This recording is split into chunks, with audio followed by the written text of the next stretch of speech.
Good evening, everybody. In fact, it's a great honor to share the rise with such great personalities of the city.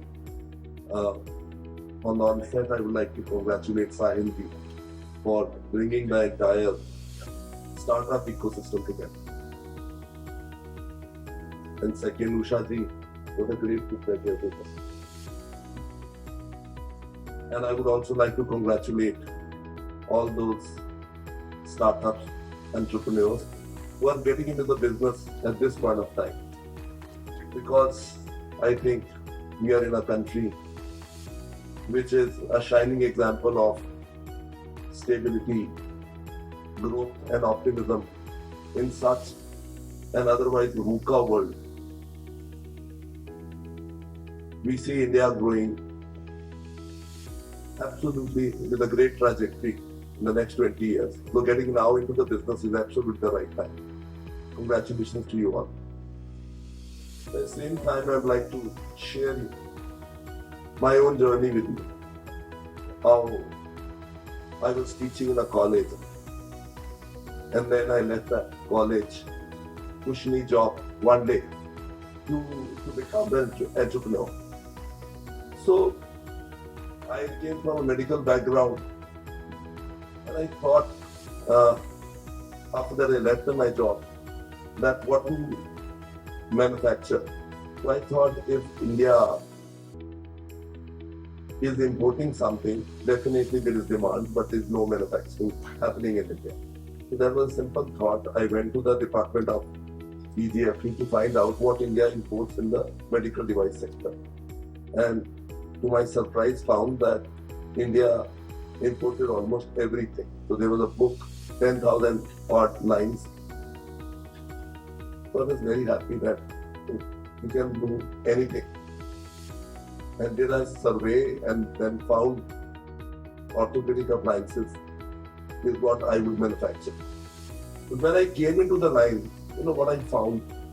That it is a very people-intensive, labor-intensive product line. And secondly, that it had very diverse kind of technologies. So it's like 50 odd mini factories in a big factory. This is how my factory looks like. So for a startup with no money, almost 50,000 rupees with which I started, it was very difficult to set up the whole thing and to manage without any management experience. But then to my help came a young girl. She says that she was a consultant, Sarita Napwa. She says that, do you have any problem? And I'm here to solve. And I said, there are so many problems. Every day I think that I would have to close this factory. This is a wrong decision. So I put everything, jotted everything on a piece of paper, about 50 or 60 problems. And she saw this paper like this and she said, yes, now I understand. The problem is that you do not have a good manufacturing system. Anyway, she was there with us for about 1.5 years, taught us lean management or what you call as Toyota production system. And one by one, all these 50, 60 problems vanished. You know what I realized? That great ideas or good ideas are definitely required. But the most important component of success is great execution. And that is the thought when I got, is when I started working on absolute great execution. And when I say great execution, it started with great infrastructure, technology adoption, state-of-art machinery, and management system. Since I was not an MBA graduate, so I hired a lot of MBAs. But to my surprise, I found most MBAs could not deliver, what I thought they knew so well. And then we worked together and I wrote a new theory, which I very fondly call as cat and pit. You know what is cat and pit? CAT is concepts and theories which you get from the books. And PIT is practical, implementable tool. So what you are taught in the books cannot be implemented as such. So what you have to do is, you have to write the same theory in a very different manner so that it becomes implementable. So CAT might be 50 pages, PIT might be 2 pages. But step by step, with clear objectives, clear precautions. And I converted one management theory after another into my PITs, and Tynor became such a great brand. Why? Because we had that foundational strength. We were better than the competition in every aspect of business, because every problem, the solution was there in the book already. All we had to do was convert that into a PIT, and then we would get excellent results. And I boast of it. Why? Because simple CAT and PIT application to that well-known theory called as lean management. I changed the lean management into a very simplified PIT, and I got my PhD out of it, which means that proved that PIT is a great way of converting, all that abstract into objective, implementable form. Now we have, to our credit, about 50 such PITs, and we also boast that we are the fastest growing medical device company in the country, and we dream of becoming the world's #1 in orthopedic appliances. So we started with about 50,000 rupees, and today valued at about $500 million. And within the next 3 years, by the grace of God, we are aspiring to become $1 billion company.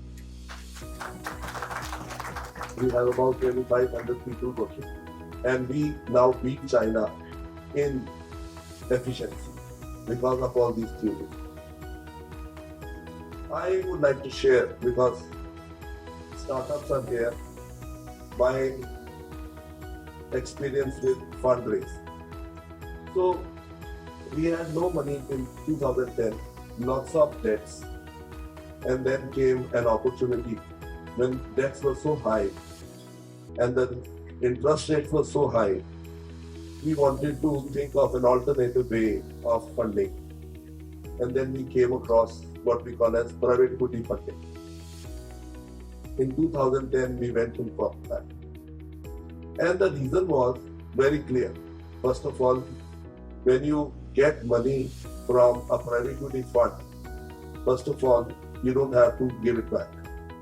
That's a huge burden off your shoulders. Number two, there is no interest to be paid every month. But this is not the only benefit which a PE fund gives you. The best part of this funding is that you get a battery of consultants who have experience much more than you have in your own field. They are ready to help because they have the skin in the game. They have put so much money in your company. They come and work along with you. And in my case, what happened? That they did the first due diligence, and they found that we were not good in, let's say, 6-7 areas of business. And they said, so these are your weak areas. I said, fine. If these are my weak areas, you take up the responsibility of these weak areas, and what I am good at, and continue to do it. And my SHA very prominently says, these are the 7 responsibilities my fund partner would do. And that is what changed everything for me. So we were definitely a growing company then also, but we became the fastest growing company thereafter because they weeded out problem after problem, and all those 7 problems were taken care by them. We, from 2010, we did another round in 2018. So we in fact call them as Yug. So Tynor 2010, before that we call as Yug 1. 10 to 18 we call as Yug 2. 18 to 24 we call as Yug 3. And 1st April 24, Tynor Yug 4 started. So we have a very different character for each Yug. And in 2018, an American fund came into Tynor. So we had a French partner in 2010, and then in 18 we had an American partner. And 24 now we are working to raise about 1,000 crores. So this 1,000 crores would help us in the aspiration that we carry, and that is to first become number one in 100 countries. So to this fund, what we asked actually, I tell you, we said that we having about 30-35% share of the Indian market, but though we export to about 50-60 countries, but in each country our share is about 10% only, and our aim is to have 50% share of the market in all these 100 emerging economies. So we found a fund which had all the knowledge, presence in these 100 countries, and also the knowledge, the GTM, and how they can develop the team in all these countries. So today we look towards the future with absolutely great excitement because of this fund coming in. So what I'm trying to say actually is, yes, we have the option of debt, which is much cheaper, and the option of a private equity fund, which is expensive, but then it comes with a lot of value adds. And IPO, of course, is the last stage. I would always recommend, if you're on a growing path, have at least 1 or 2 rounds of private equity before you end up with an IPO and a public company. So I wanted to share this small story of mine, and once again I would like to congratulate each one of you present here, because you are the future and you are sitting in a time where we all have a great future. Thank you, and thank you for inviting me today. Yeah.